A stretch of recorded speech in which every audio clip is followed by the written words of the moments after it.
चालक सतह पर बल बेताब। ये टॉपिक से जो डेरिवेशन जो था ये आपका बोर्ड एग्जाम 2018 में ये क्वेश्चन पूछा गया।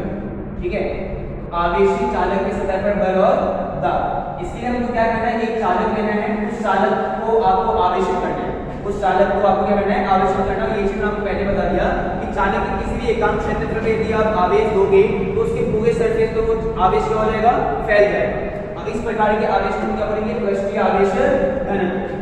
ये हमने मान लिया कि ये आपका एक चालक है जिसको हमने इस पर आवेशित कर दिया। आवेशित हमने एक्चुअली किया है इसके किसी एकांक क्षेत्रफल पर, लेकिन इसके सभी क्षेत्रफल पे क्या हो जाता है, ये समान रूप से फैल जाता है।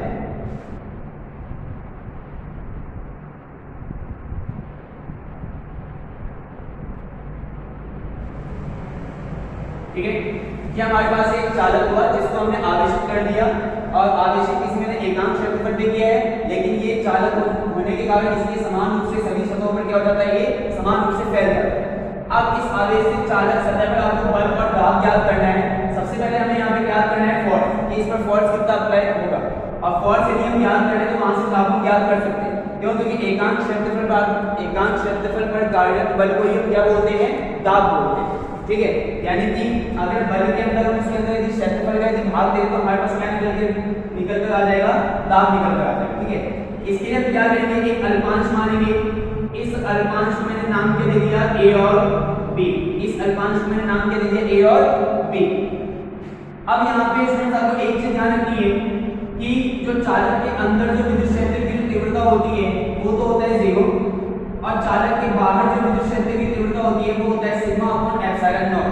उसका मान कितना होता है, सिग्मा अपॉन एप्सिलॉन नॉट। ठीक है, चालक के अंदर जो विद्युत क्षेत्र की तीव्रता होगी वो मानी जाएगी 0, और चालक के बाहर जो विद्युत क्षेत्र की तीव्रता होगी वो सिग्मा अपॉन एप्सिलॉन नॉट। और इस स्थिति को दो फॉर्मूले से ही हम पूरी इसकी डायरेक्शन ज्ञात कर सकते हैं।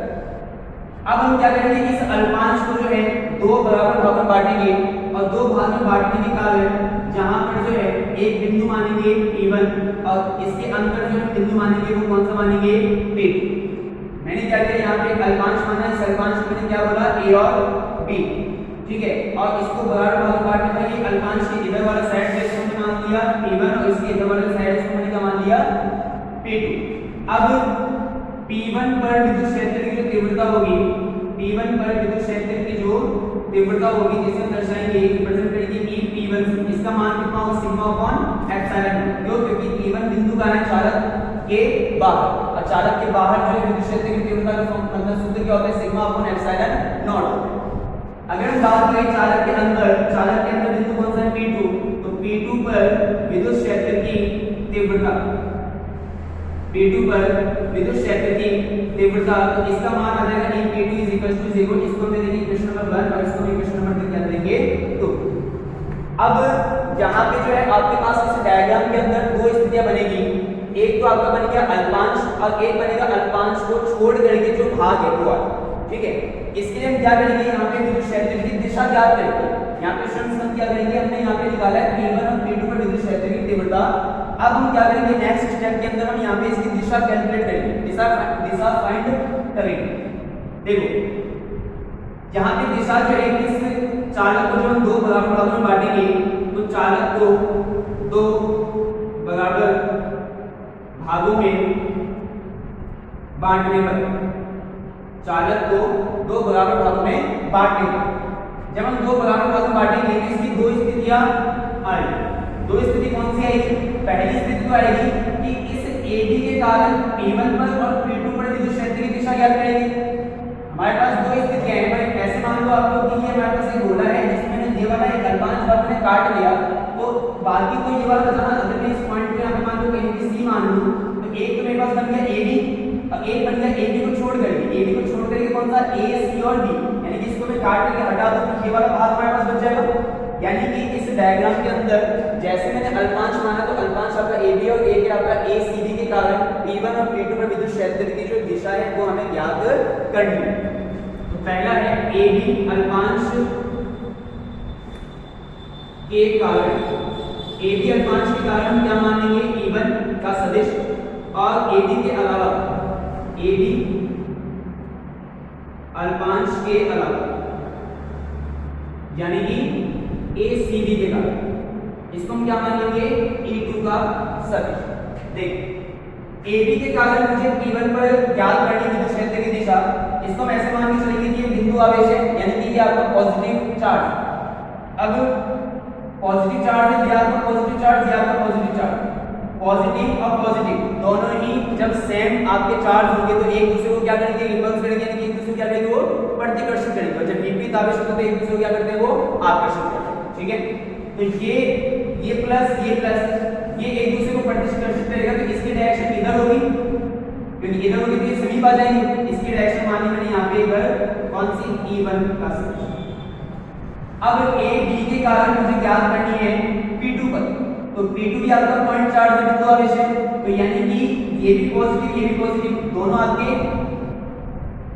समान आवेश है, समान आवेश है, तो इसकी दिशा भी क्या होगी, दूरभागी, यानी प्रतिकर्षित करेगी ये भी एक दूसरे को, तो इसकी दिशा हमने क्या माना, E2 का सदिश। क्लियर? अब हम सॉरी यहाँ पे जो है AB अल्पांश के कारण E1 ज्ञात कर रहे हैं, और AB अल्पांश के अलावा ACB के लिए, यानी AB के कारण हमने P1 पर तो ज्ञात कर लिया E1 का सदिश, और ACB के कारण मुझे ज्ञात करना है P1 पर, उसको हम क्या बोलेंगे, E2। तो ACB भी आपका पॉजिटिव है, P1 भी आपका पॉजिटिव है, तो ये एक दूसरे को रिपल्स करेंगे, तो ये आपका आ जाएगा यहाँ पे इधर E2 का सदिश। अब हमें AB और ACB के कारण मुझे किस पर कैलकुलेट करनी है, दिशा P2 पर ज्ञात करनी है, तो इसमें भी हम वही प्रोसेस अप्लाई करेंगे। देखो AB आपका पॉजिटिव, P2 आपका पॉजिटिव, तो ये प्लस ये भी एक दूसरे को दूर भगाएगा, तो इस तरफ तो इसकी डायरेक्शन होगी नहीं, क्योंकि यदि इस तरफ इसकी डायरेक्शन जो पॉजिटिव चार्ज के बिल्कुल नियरेस्ट जाएगा, तो इसलिए इसकी डायरेक्शन उस तरफ जाएगी। ये हो जाएगा आपका E1 का सदिश। और बात करें ACB के कारण P2 पर सदिश की बात करें, तो ये पॉजिटिव ये भी एक दूसरे को रिपल्स करेंगे, यानी कि ये इसको इस तरह भगाएगा, तो ये आपका आ गया E2 का सदिश।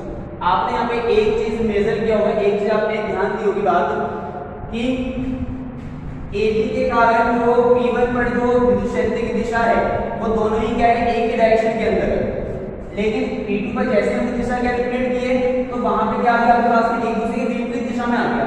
ठीक है, तो जब भी विपरीत दिशा में आता है तो उसका परिणामी सदिश क्या होता है, माइनस, और जब भी एक ही दिशा में आता है तो उसका परिणामी सदिश क्या होता है, प्लस होता है।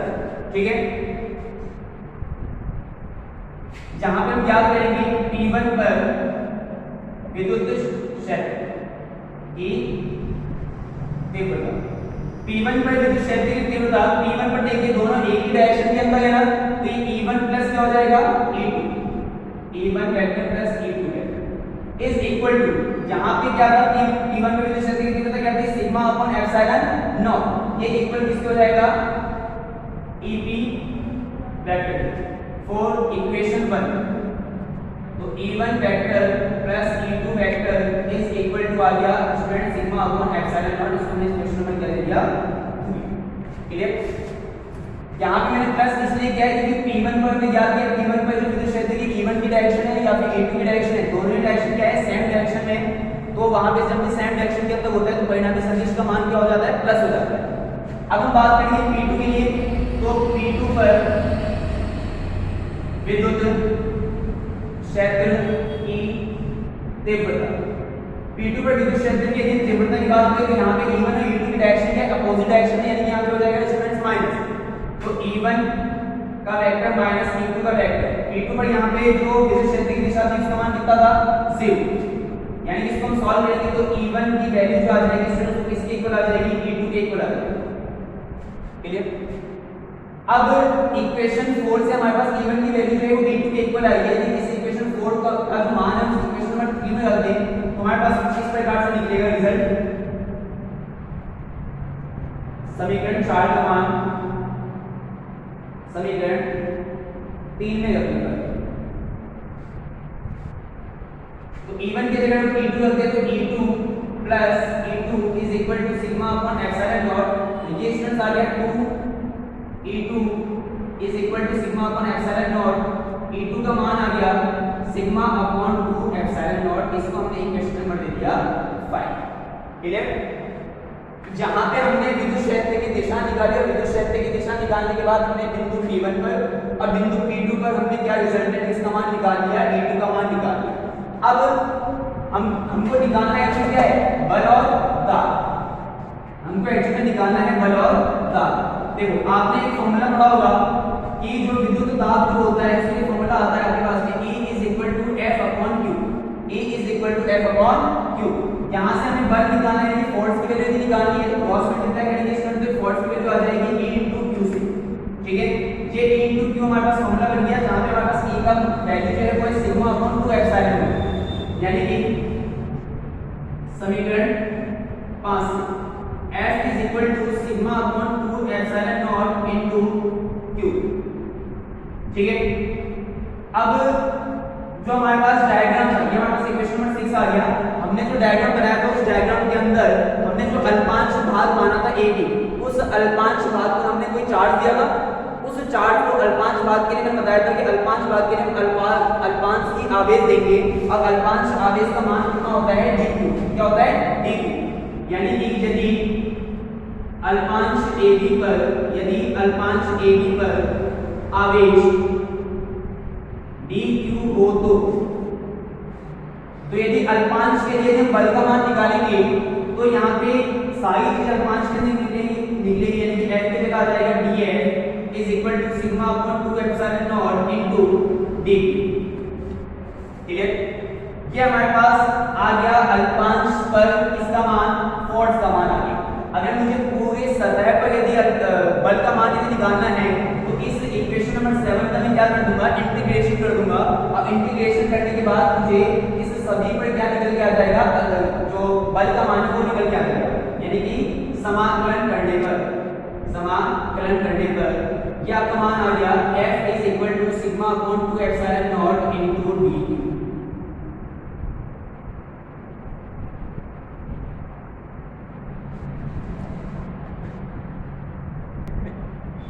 देखो ये हमारे पास जैसे मैंने इसका समाकलन किया तो F की वैल्यू हमारे पास आ गई sigma upon 2 epsilon naught into dq।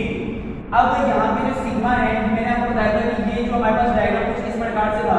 मैंने बताया था कि इस अल्पांश को मैंने एक चार्ज किया है, तो ये चार्ज चालक है, पर चालक इसके जैसे अल्पांश में देंगे तो इसके पूरे सतह पर फैल जाएगा, और जब भी सतह पर फैलेगा तो वहां पे आपके पास में जो सतत आवेश वितरण मैंने पढ़ाया था, तब मैंने आपको बताया था कि ये जब सतह पर फैल जाएगा तो वहां पे इस प्रकार के वितरण को हम बोलेंगे पृष्ठीय आवेश वितरण, और यहाँ से जो घनत्व होगा वो निकलेगा पृष्ठीय आवेश घनत्व। तो ये सिग्मा क्या है, पृष्ठीय आवेश घनत्व। तो चूंकि सिग्मा की वैल्यू जो थी मैंने वहां पर बताई थी dq अपॉन क्या होता है, dA होता है। सिग्मा की वैल्यू मैंने क्या बताई थी, dq अपॉन d। यहां से हम यदि dq की वैल्यू निकालें तो dq इज इक्वल टू क्या आ जाएगा, sigma into dA, sigma into dA। ये वैल्यू आपको इसके अंदर पुट करनी है, तो f की वैल्यू आ गई हमारे पास में